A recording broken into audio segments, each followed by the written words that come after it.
Magandang buhay mga IVFC kids! Alam niyo na ba ang paggamit ng addition table?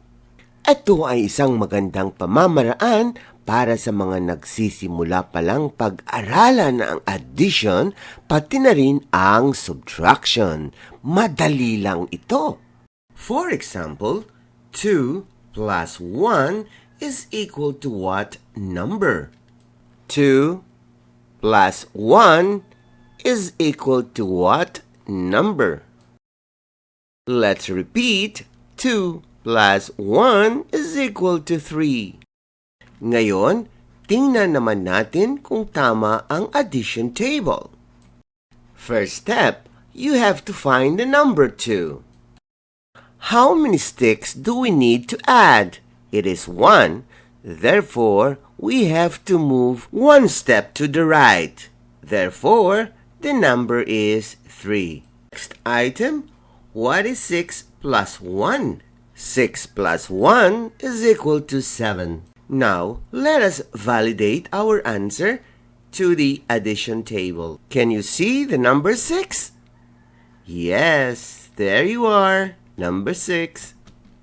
6 plus 1 is equal to 7. There you have it, the sum is 7. Have another example. What is 12 plus 2? 12 plus 2 is equal to 14. Let's use the addition table. Let's find the number 12. At ilan naman ang idadagdag natin? 2. Kaya 2 ang ating tatalunin. 1, 2. Therefore, the answer is 14. What is 26 plus 9? Sa halimbawang ito, tatalon tayo ng 9 na beses. Hindi ba napakatagal nun? Pero alam niyo ba na ang 9 ay kapareho ng 10 minus 1? Subukan nga natin. 26 plus 10 is 36, minus 1 is 35. Ulitin natin. 26 plus 10 is 36, minus 1 is 35. What is 34 plus 5? Ito ang number 34. At ang idadagdag natin ay 5. 1, 2, 3, 4, 5. 34 plus 5 is equal to 39. Our next example is an easy one. All we had to do is to get down 2 levels. This is number 12. We have to move 2 levels down. 1 and 2. The answer is 32. For this example, we have 13 plus 11, and 11 is equal to 10 plus 1. Therefore, 13 plus 10 is 23, plus 1 is equal to 24. This is number 13. We have to get down 1 level. That becomes 23. Plus 1 is equal to 24. Our next example is 32 plus 12, and 12 is equal to 10 plus 2. Therefore, 32 plus 10 is equal to 42, plus 2 is 44. Ito ang number 32. Magdadagdag tayo ng 10 plus 2. 1 and 2. And the answer is 44. Our next example is 54 plus 10. This one is so easy. 54 plus 10 is the number below 54. And what is that number? It is 64.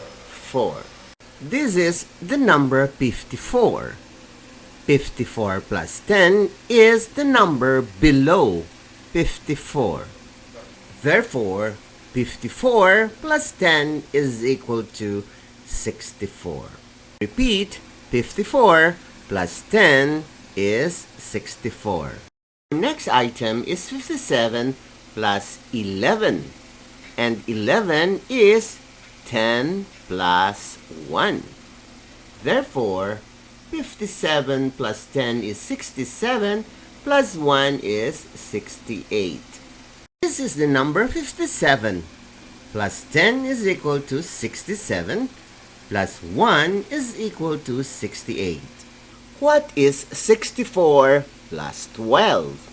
64 plus 10 is equal to 74, plus 2 is equal to 76.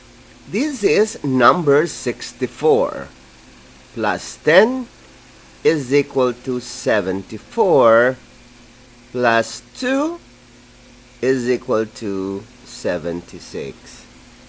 What is 78 plus 21? 78 plus 10 is 88, plus 10 is 98, plus 1 is 99. This is number 78. Plus 10 is equal to 88. Plus 10 is 98. Plus 1 is 99. What is 65 plus 30? 65 plus 10 is 75. Plus 10 is 85. Plus 10 is 95. This is number 65. 65 plus 10 is equal to 75. 75 plus 10 is equal to 85. 85 plus 10 is equal to 95. What is 53 plus 32? Kindly find the sum.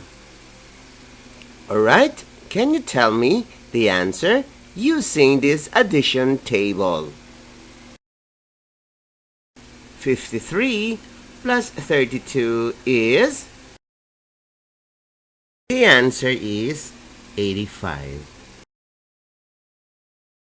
How about this? Can you tell me the sum?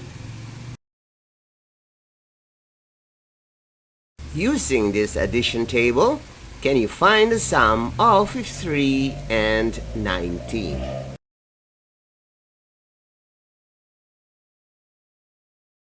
The answer is 72.